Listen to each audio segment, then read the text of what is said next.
Hello and welcome to the Ramon Foster Show, brought to you by the Get-Go Cafe and Market, where they're open for business, serving hot, fresh food 24/7. Mon's in California. Ooh, let me tell you, living the park life, guys. Living the park life. What does that mean, living the park life? That's saying going at 10 o'clock and not leaving till about 11:15 at night. That's the park life right there. What we're park? at Disneyland. What are you talking about? Like an amusement park? Oh, amusement park. We did Disneyland. Okay. Yeah. Not camping life. We're doing amusement park, like roller coaster rides and games. Yes, it was a long day yesterday. Although my kids did actually go camping, and I don't really think they understand what camping really involves. So we'll see about that one day. Well, I'll tell you what, Mon. Our people who take in this program on a daily basis were really rattled by the lack of a Ramon Foster show yesterday. So here's what we're going to do to make it up to them.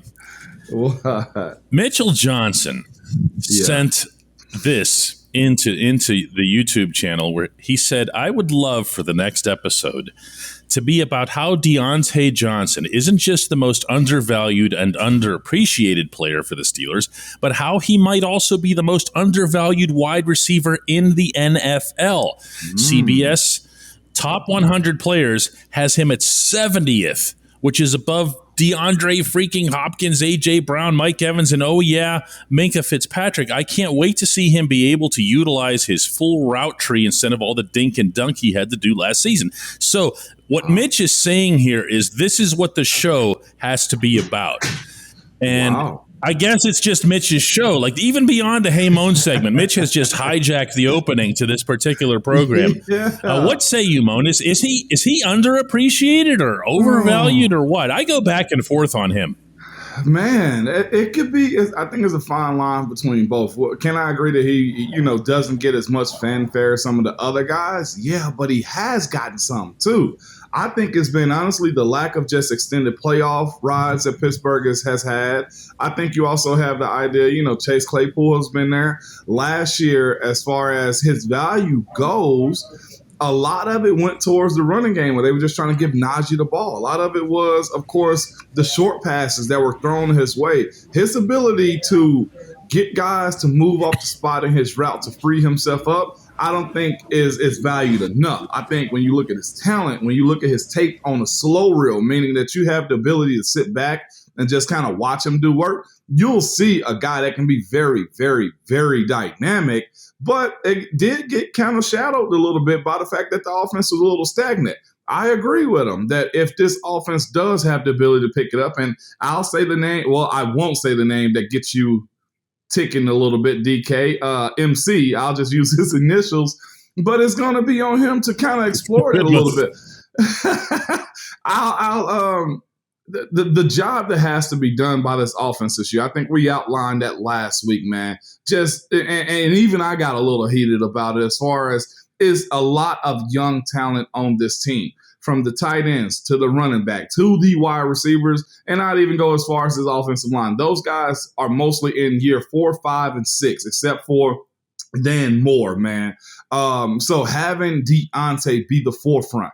I remember when AB finally got his role, and not just his role, you saw his targets go up in practice. You saw his targets go up in the games. And not just that, man. I think all wide receivers have the ability to make plays if they have that type of talent. But when Ben finally exploited AB's talent, and along with AB's work ethic, that's when we saw a quarterback wide receiver tandem, man, that hasn't been matched by others other than maybe Devontae and Aaron Rodgers. I mean, there's a few guys that have those type of guys. And if he gets long enough time with either Mitch or either Kenny Pickett, then we might see that. Like, when we look at those guys, it's been more of a who's going to carve out their own role, if I can be honest with you. Chase Claypool has the ability to be that one, but nobody's really carved out that role of being a one, And the key to that, and I think the reason to try to answer what Mitch brought up about the recognition and everything else, recognition in football comes from splash. Splash gets you on the highlight shows at the end of Sunday night. They only show sometimes, in the halftime on the NBC broadcast, they only show one or two plays from each game, sometimes just one. And it's just the tail end of it. Okay, and Diontae doesn't make it onto those. Okay, he's not that guy. I think he can be. We have seen him get the deep ball. We have seen him do that. You know what I'm talking? When he catches the ball and he does the curl back. Yeah. And he gets a lot. Yeah, and he gets a lot of yards after the catch. But ultimately, you got to take it to the house. And when I think of, the guys that are wide receivers that I can't take my eyes off are people like Deebo Samuel, DK Metcalf, guys like that, because you think every time they touch it, they're going to go. They're going to go. And that, to me, is the separator. I think that's why Diontae doesn't get the recognition. Okay, so is it okay for a wide receiver to have, what is it called, death by 1,000 cuts when it comes down to receiving yards then? Because that seems to be his recipe the last couple of years. Can you be a true dominant I think guy? That's who he is. Mm-hmm. Okay, so with that being said, if we're speaking about why he's undervalued and who's going to do what, if we're being honest, right now in Pittsburgh, it's a 2 wide receiver race when we're trying to figure out who's still going to be number one. I think the receptions might point to Diontae, but I think that P-word potential kind of points to Chase Claypool. Am I correct in saying that? And if we're looking at the two, absolutely. Claypool might have the biggest breakaway just talent, but it seems that Diontae is a better polished wide receiver when it comes down to catching the ball and making a play off of it. We hadn't seen it consistently. I think all of us, including the national media, long for Chase Claypool to make those plays. And yet neither one of them have consistently established that. And Diontae has had a whole lot of reps.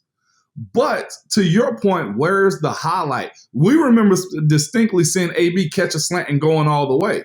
We've seen guys do this. That's what Cheetah does. That's what Devontae Adams does. Those, end of half deep ball plays.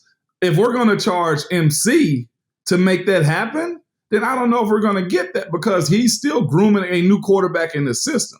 So it goes back to, again, DK, the undervaluation of him. You can say, okay, well, maybe it was Ben throwing short routes. Or what if that honestly is MC's offense moving forward? Where's the deep ball? Because that's what's going to get you paid. Well, we saw this time and time again. That's what got Mike Wallace paid, right? Thing.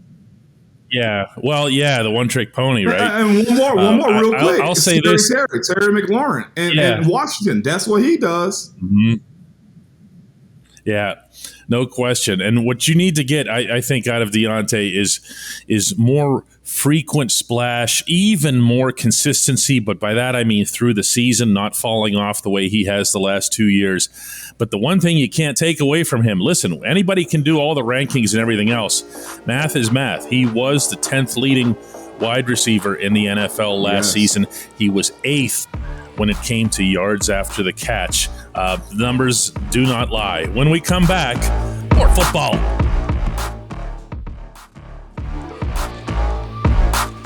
Welcome back to the Ramon Foster Show. We like this topic. We're going to keep it going under Mitchell's orders and talk a little bit about just the general concept of overvaluing and undervaluing guys, because there are two different ways, I think, to look at that, Mon. One is from the outside. Like what do people like me and Mitchell, who's running this show, and everybody else say about a guy? How do we look at him? Which honestly doesn't matter. Right. And then how do they get valued on the inside? How do they get valued by the people with the pocketbooks? I think honestly it's a fine line. I've seen guys come into this league, man, and have tremendous splash. I'm talking about this guy is going to be the next guy. Or you see a running back, man, that the fan base falls in love with, and you're like, we must have this guy on our team. And then the next year's, lo and behold, what happened to him? The league is ever changing. The value of guys honestly can go from whether the team wins or loses, whether the offensive coordinator knows how to call the plays, whether it's simply turnover after turnover that really causes the guy to kind of fall off. 1 or 2 fumbles in a season can turn an overvalued wide receiver into an undervalued one just that quick at the snap of your finger, man. We've had a few guys, man, that's come through Pittsburgh that's had really good value. And I'll name one just in general, and it's no slight whatsoever. But when Le'Veon was in Pittsburgh, Le'Veon was probably at his highest of highest when it came down to his ability to make plays, his ability to extend drives, his ability to just run the ball. And so the valuation of him, I think, was through the roof. You go to a team, whether it was him or whether it was the team and system, like the New York Jets, and the next thing you know, you're being cut after halfway through the season. So what's the true valuation of a player if it doesn't translate from one team to another? Another one of my guys, and he had a real good career, honestly has the longest touchdown in Baltimore Ravens history, I think, with Mike Wallace. I mean, you had a team like Miami, I think, that paid him first, and his valuation's through the roof, $70+ million. And a couple years later, it was, he was on another team in Minnesota. So there, and then right after that, it was Baltimore. So what's valuation of a guy? It's really year to year. It's the consistency of trying to stay in this league, and it's a very fine line of a guy that I'll be honest with you, like if you stay in one system, like BJ Finney. I thought his valuation with Pittsburgh was absolutely through the roof. Within a year, he was on two different teams, going from Seattle to the Cincinnati Bengals. So again, your valuation sometimes, unless you're just an all-star, all-world, all-pro type of guy, it may honestly just be the system in which you play with. I think we're looking at a situation right now with Deebo Samuels in San Francisco. I think they are telling him, look, you're able to do these things because Shanahan has the system that fits your athletic ability. You go to another team, and I think it's totally different. I think he still makes plays because that team who pays him to go to another team is going to make sure he make those plays. But watching him do work right now in San Francisco, or another guy like Kadera Patterson, who's almost out of the league. He goes to Atlanta with Arthur Smith. He turns into a running back, wide receiver, tight end, kick returner, all within one player, and makes the Pro Bowl. So it's very circumstantial valuation, overvaluing and undervaluing a guy. So it's I don't want to call it weird. Well, let's talk a little bit about overvaluing. Yeah, overvaluing a guy. Le'Veon Bell overvalued himself. His agent overvalued his worth when they approached the Steelers with the hilarious notion that he should be paid both a running back salary and a wide receiver salary. No, because you're playing the same amount of snaps. Now, touches are valuable, and Lev had tons of touches, but he also had some of the worst representation in National Football League history for all the money that it cost him. And it's, ultimately, Mon, the only people who do the valuation that matter are the ones that are signing the checks. And there are only 32 of those. They've got the only evaluations that count. When we come back on the Ramon Foster Show, it's Hey Mon!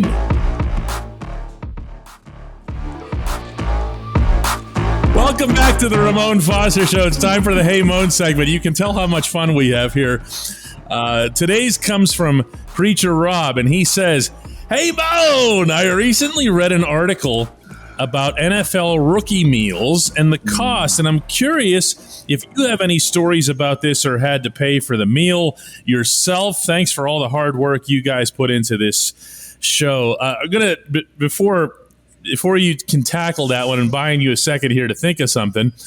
What Preacher Rob is referencing here is Garrett Wilson, wide receiver of the Jets, saying on a podcast recently that he understood and actually was very surprised to find out that he had to take all the wide receivers to a place to eat, and that it was going to run him up $75,000. Wow. Ooh, yeah. I've heard other stories be kind of that bad when numbers are that high, where you have older guys, I'm going to just call them this, old heads come in. They're usually the vets that come in and order a steak raw and leave with the meat, or just order a bottle of wine that's about $2,000 just to, take a sip of it and leave it at the table. You call it a rite of passage. You call it whatever you want to. I like to call it extortion, okay? Because Raw. Yeah. They leave with the steak raw so they can have it like for a cookout. Really? Oh, yes, man. I've heard this. I'll be straight up with you. That's never happened in Pittsburgh to that extent. I've heard of some stuff happening here or there, but it never got that bad. Before I got to Pittsburgh, there was one situation that kind of went over the top, and that was when Coach Tomlin kind of stepped in a little bit and put a governor on, those type of things going on as far as the meeting. I mean, as far as those dinners go, we never got out of control like that. My rookie year, I ended up having to. We had a dinner. It was Craig Urbick, it was AQ Shipley, and myself. We were the three young linemen that had to put on the rookie dinner for these guys. We had to get like Louis XIII bottles. Everybody had their own custom bottle of spirits that they wanted, whether it was some Moet champagne or whether it was some Cristal or whether it was some Jack Daniels. Everybody had their specific thing that they wanted. We had to gift wrap it a little bit, DK. We had to make reservations at this expensive restaurant to have a private room in the back. We had to present them with their bottles of spirits and wines and whatnot. Our breakdown was this as far as we had to pay. It was three different tiers because Craig was first. He paid 12, I paid 6, and AQ Shipley, since he was on practice squad that first year, he paid $2,000. So in all, that was a $20,000 dinner. But hello, hang on a second. Hang on. AQ Shipley paid $2,000. What was he getting as a practice squad guy? It's not significantly more than that. But this was later in the season. He had saved up a few checks. I think AQ had some money he was making off the side with appearances and stuff like that. So the $2K he was able to do. By the way, Super Bowl champion AQ Shipley now, by the way, with the Tampa Bay Bucks. But all in all, it was fair. It was Craig paid the most because he was a draft pick and got the big signing bonus. I was actively on the roster, so I paid the next tier. And AQ, being a practice squad guy, although he was a draft pick, he ended up paying $2K. We try to always make it fair. And our biggest thing was, okay, this is becoming a waste. There's no way we need to be spending this type of money. I think the young guys now, when I was bringing them through, they didn't pay any more than $5K.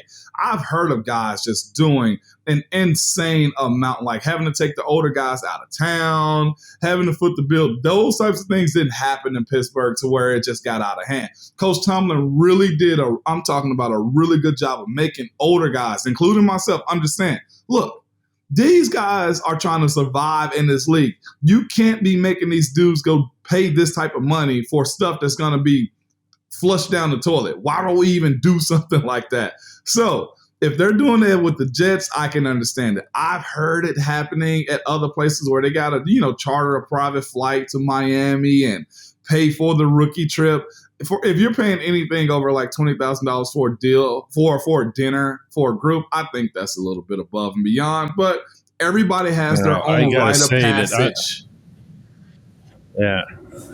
I'm impressed that it's the head coach who takes the initiative in this case, because a lot of times, and for people who aren't, close to these situations or inside locker rooms or whatever, most of this sort of thing tends to get handled by assistant coaches, positional coaches, people who are closer. In this case, in the Steelers case in general, it is the head coach. He is right there in people's faces at all times, which is why I never stop rolling my eyes when people talk about lack of accountability or players coach and the code word that represents. This is the most involved, engaged. Yep. He laid down the law with that one, man. And I'm glad he did, because there's no real reason to do it, DK, other than the fact, congratulations, you're making a whole lot of money these days. That's the only thing. We bring enough Gatorade and water to the meetings that everybody should be fine anyway. But it does happen, just not in Pittsburgh like that anymore. Wow, Mon, this was good. Let's do another one tomorrow. What do you say? You're going to be surfing and stuff? Is that what you're doing out there? DK, I'll be watching people surf is what I'll be doing. You got it.